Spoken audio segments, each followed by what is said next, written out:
All right, we're going to start the painting. Now, I always like to start with the biggest, simplest shape. If you have a flower completely taking over your canvas and you have no background, then you're probably going to look for your biggest, simplest petal and go there first. And then you're going to pick the next easiest shape and so on and connect them up as they go. Well, they may not connect because you might have a big one here and a big one over here, but eventually they will all connect.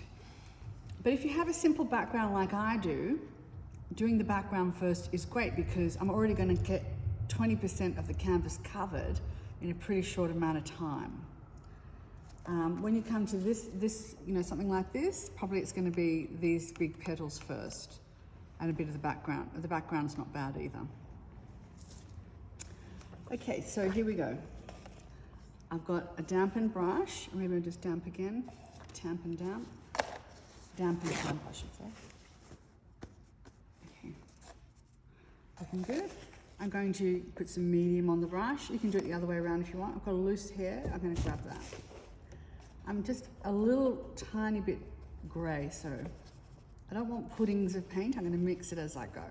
We never make puddings of paint. We want to be responsive. If you want to do puddings of paint and batch painting, paint your walls of your house. Okay. There's a bit of something coming off there. Okay, so when I'm doing this, I'm going to bring the paint right up to the edge. And I'm using a number 10 brush. If I start with, you've been given size 2, 6, 8 and 10. 10's your biggest. 8 is the one we just did some exercises with. But if I start with this, it's going to take a long time, isn't it? Because the width of it is so much less. This one is a bit small. You probably won't even need your number 1 on this painting. So we would hope to stick with the bigger brushes to get it brushed in. Now, what I like to say to everybody is I'm not looking for perfection here, okay? I'm just looking for you to get it covered as best you can. A couple of tips that will really help you is to bring the paint right up to the edge of the shapes.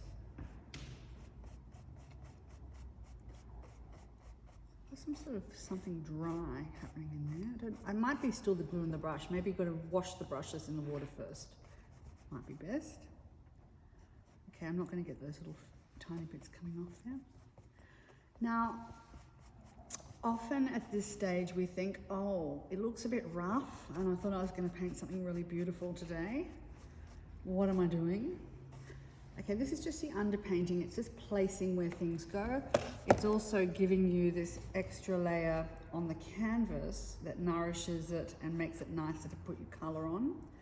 So that when it comes to doing colour, we're only thinking about doing the colour. We're not trying to find the shapes as well. Because you'll find that there's plenty going on just at this stage as one task. And it actually makes the painting look a lot richer.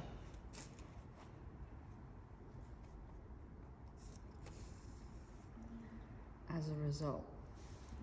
Okay, now you might need a smaller brush just to get into some of these areas. So have the other brushes on hand. Wash my number 6. It's really stiff.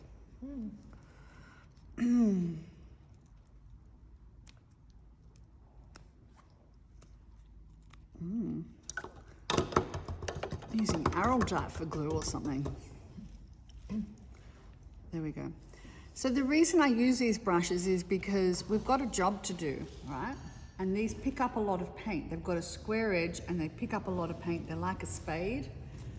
So that's good. And also they've got a tight spring to it. So if you flick it, it springs back quickly. If I used a really soft brush here, it would be really ineffectual. Okay, so take up the paint around it. I'm not fussed about those lumps. I can add character.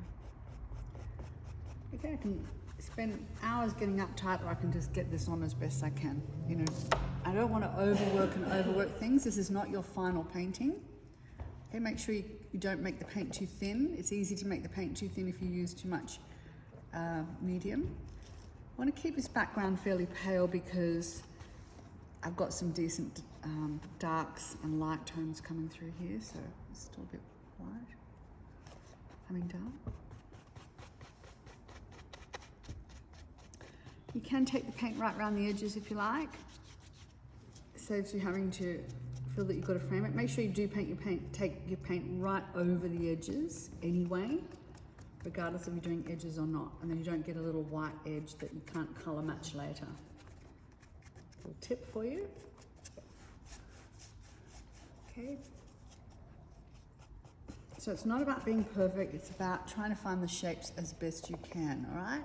So this doesn't rely on being talented or having painted before. It's just a job we're doing, okay? It's not the time to judge because we're just in the process of building the painting. This is the foundations.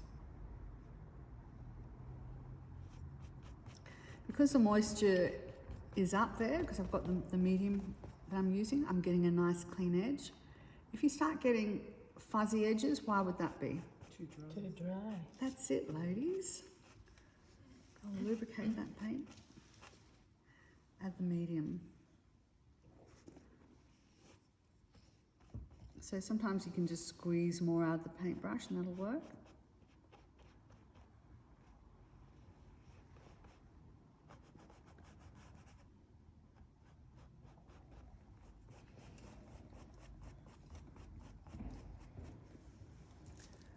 Okay, so you get the idea.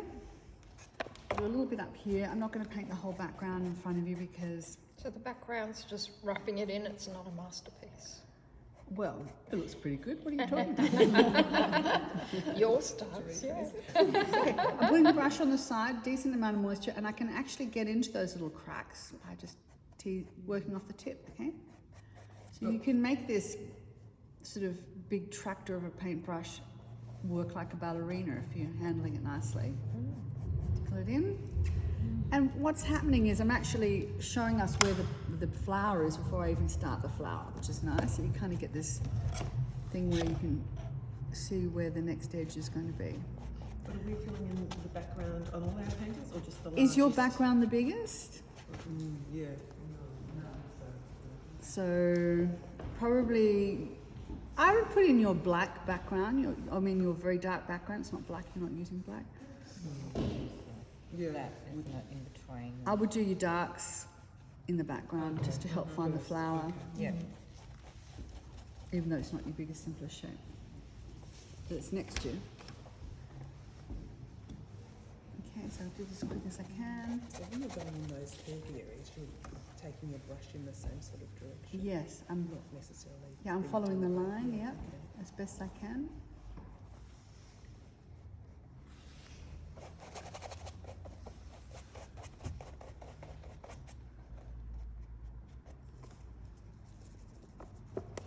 If you need more medium, just get hold of some.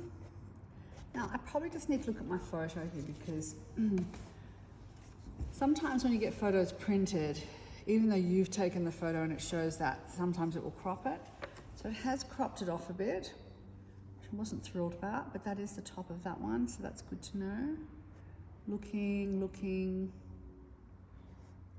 something like that. I'm not entirely sure, but I'm making a rough allowance. You know, I've got plenty of time in the next layers to work that out exactly. Or it might work out when I start to build these petals up. Okay, I need a bit more paint. Dark and light in the background at this stage. If there's a No, model, it's modelling. pretty good. It's pretty good. You know, if anything, it's slightly darker Yeah. down here. You'd put it in at this point. What do you mean my background's modelly? It's bloody gorgeous. No, I didn't know. I said if there's a motley one like in that other rose.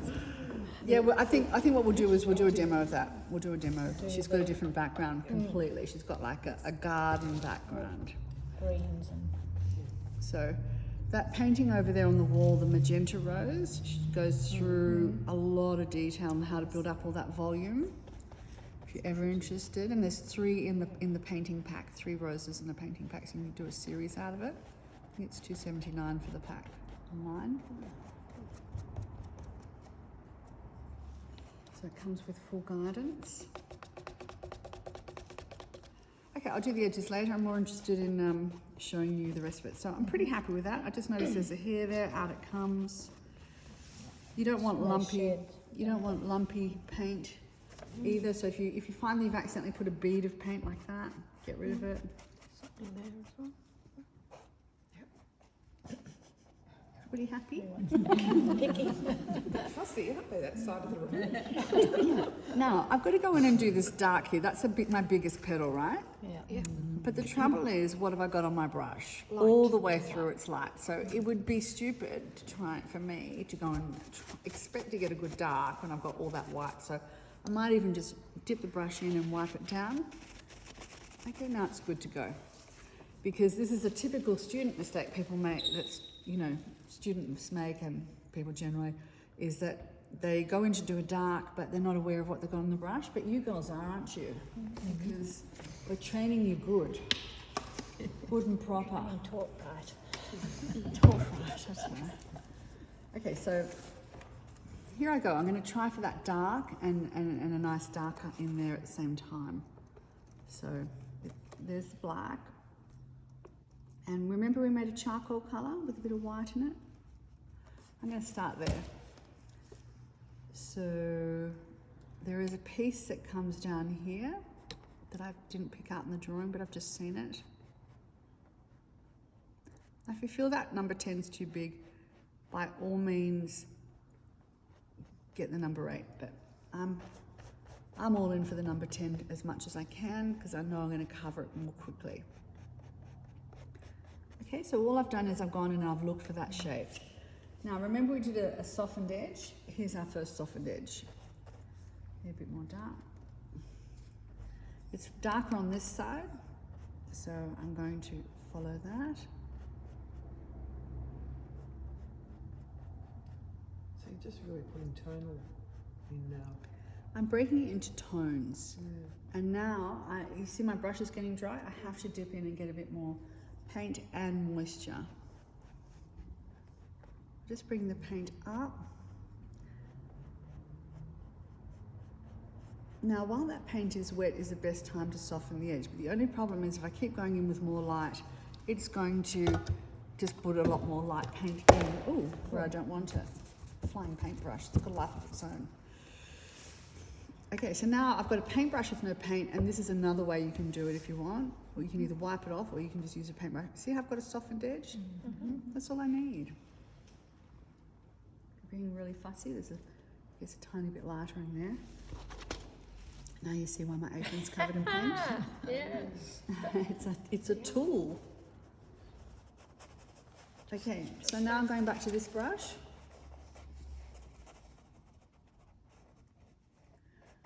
Okay, I want you to see this as a job. I don't want you to try and spend hours in making it the exo Hennessy of petals. I just want you to get it in and take the paint out to the edge. Use a decent amount of paint, not too thick, not too thin. Okay, no pressure, right? But you'll find it as you go. Now it will feel rough, but you'll be surprised how good this looks when you get it in.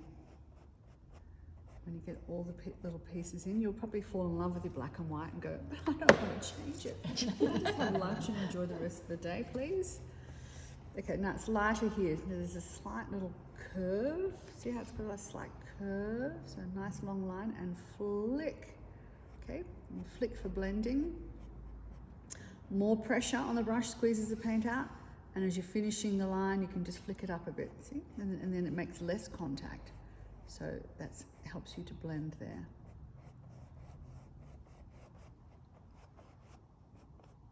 What color are we here? Okay, it's quite dark there. I'm going to squeeze some of that light out of the brush. I know I had some light in there, so I've done that.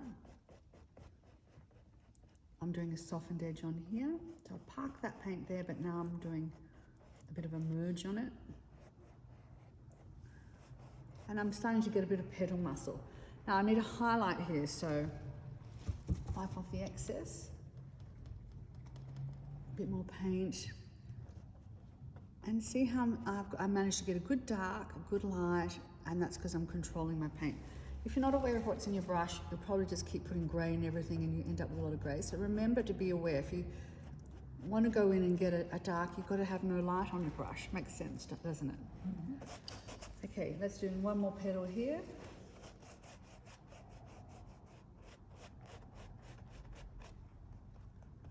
It's lighter across there, across that part. So I'll leave some light paint there.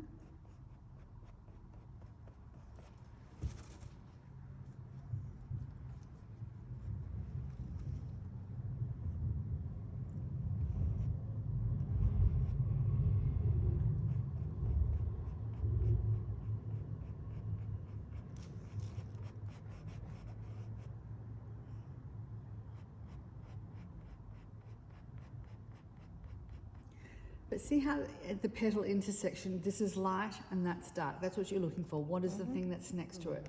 If this is the same, there's no jump. So that's just checking what your tone is. Is it lighter or is it darker? You're always asking yourself this relentless question.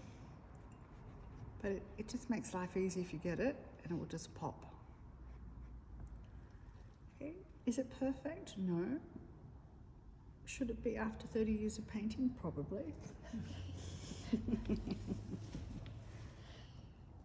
It's only my first go, so the next layer will, continue to add information, won't it? Okay, so I've just tapered off the brush to get that little flick there. Now it goes slightly to a more charcoal colour there, so don't sweat it. Do you always do the paintings in acrylic with this sort of black and white and grey? I do mostly, yeah.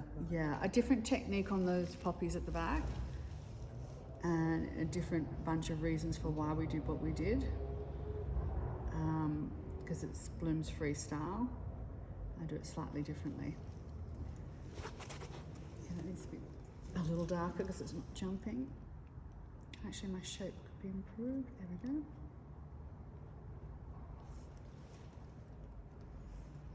Do you ever use paint for texture, as in putting it on thick? Yeah. Yeah? All Which the is that one time. over there? Yeah. Not so much these ones?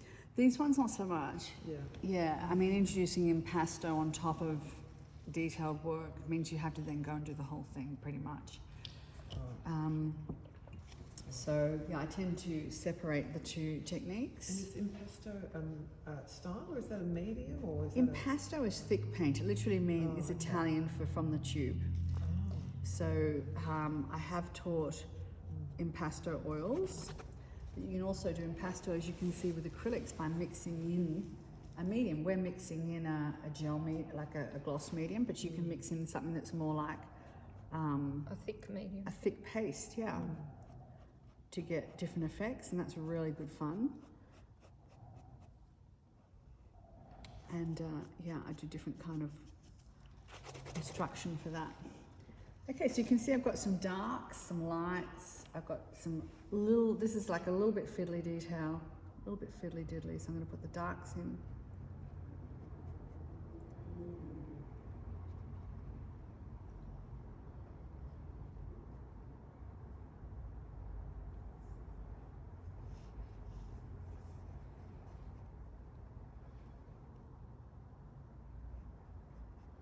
Something like that. More of a dark emphasis just right there. Okay, now a little bit of dark there, and that helps to separate it from the background, picking up that. And while it's wet, wipe off the excess, go to a dirty grey colour, but not as dark. Oh, I need to keep altering it till I get it. That's about right. And that's kind of enough information for me to be able to find it at the next stage. I'm not going to get into tiny little brushes at this stage. I might just put that edge in. Don't rely on doing outlines all around things. They're there only if they really are there, and you blend them in so they look like they should be there.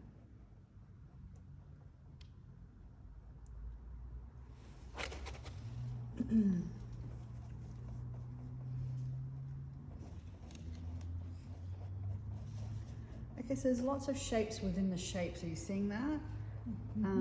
So try not to just go, oh, it's just too hard.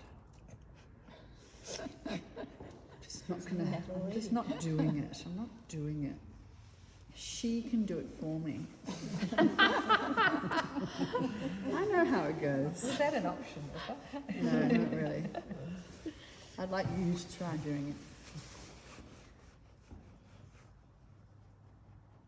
Okay, flick, flick, flick, flick, flick, flick, and now it's looking dimensional. Do you think?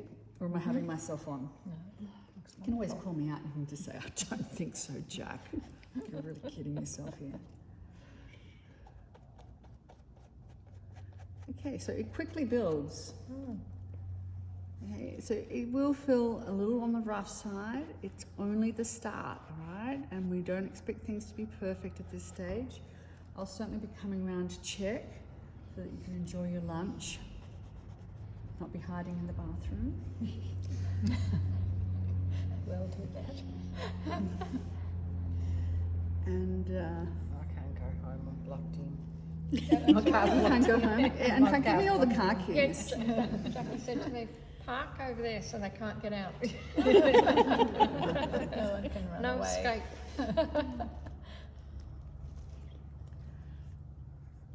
Okay, so it's darker along there. It's darker along there. So have a look at the photo. Have a really good look and see what you think. See how I'm interpreting it. So it just makes it so easy when we go to colour. Plus this layer adds such richness straight away to the colour. Your first pass of colour will look just so much better than if you'd just gone onto a white canvas. It really gives you a massive leg up. So that will do for that one, and I will continue doing that while you do yours. But just before we do, a few of you have got like a different background, so I'll demo one another. Okay, so if you look up close, it does look pretty rough, but mostly I've gone out to the edges of the petal and I've followed my own advice, and it may not look exactly to my liking, but it's getting much closer than it was. So this comes out as the negative. Really. It's the underpainting, the Yes. foundation. It's like a Yes. map, if you like, Yeah, a little like map a of where. negative of a photo, you know, just a, Well, a negative would be the opposite. Yes, So where it was yes, white, it would be blacker. yes, So I wouldn't call it yeah, a negative, no, but I'd no. say it's the black and I know white what you mean. version. Yeah, the tonal version. Tonal. Tonal underpainting.